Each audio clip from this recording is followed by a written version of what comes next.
포항시 공무원 성폭력 사건의 가해 공무원들 징계가 일제 유보돼 논란입니다. 포항시 부시장까지 나서서 엄중하게 처벌하겠다고 약속하더니 결국 솜방망이 처벌로 유야무야 되지 않을까 우려의 목소리가 커지고 있습니다. 장미쁨 기자가 보도합니다. 포항시 공무원 성폭력 사건이 공론화되자 지난 8월 송경창 포항부시장은 이례적으로 기자회견을 자청했고 대시민 사과와 함께 직접 가해자는 물론 2차 가해자도 엄중하게 징계하겠다고 약속했습니다. 사건을 은폐하거나 피해자에게 불이익 조치에 해당하는 추가 피해자가 발생할 경우 관련자도 행위자에 준하여 징계하겠습니다. 이후 송경창 부시장을 위원장으로 지난달 포항시 성희롱 성폭력 고충 심의위원회가 열렸는데 이해할 수 없는 결정이 내려집니다. 당시 담당 과장 A씨가 2차 가해를 했다고 결론 짓고도 징계 권한이 있는 경북도에는 경징계를 권고한 사실이 드러났습니다.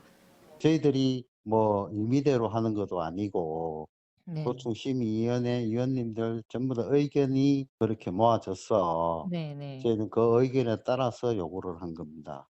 문제는 경징계 권고를 결정한 포항시 성희롱 성폭력 고충 심의위원회의 구성원 7명 가운데 5명이 공무원. 제 식구 감싸기라는 비판을 피할 수 없습니다. 이 2차 가해가 인정된다고 하면서도 경징계를 권고하는 형태도 저희들은 도저히 납득이 안 됩니다.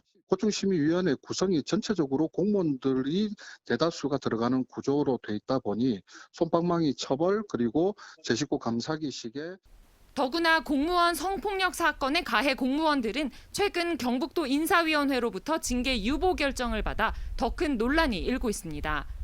지난달 28일 경북도 인사위원회는 성추행 직접 가해 혐의를 받고 있는 공무원 B씨와 2차 가해 혐의가 있는 포항시 현직 과장 A씨에 대해 징계 유보 결정을 내렸습니다.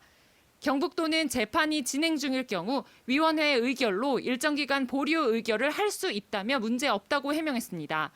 하지만 지방 공무원 징계 규칙에 의하면 성폭력 범죄 사건의 경우 공소 제기만 돼도 재판 결과와는 상관없이 최대 파면까지 징계가 가능하다고 밝히고 있어 봐주기 결정이 아니냐는 지적이 나옵니다. 지침에도 징계하도록 되어 있어요. 법정 다툼과 별도로. 하지만 더해서는 징계를 하지 않고 유보했던 것은 심의위원회 회의를 아무 의미 없는 행위로 만들어버렸고 대시민 사과까지 했던 포항시는 물론 처벌 권한이 있는 경북도마저 소극적인 모습을 보이면서 지역 공직사회의 온정주의적 행태에 대해 비판의 목소리가 커지고 있습니다. MBC 뉴스 장미쁨입니다.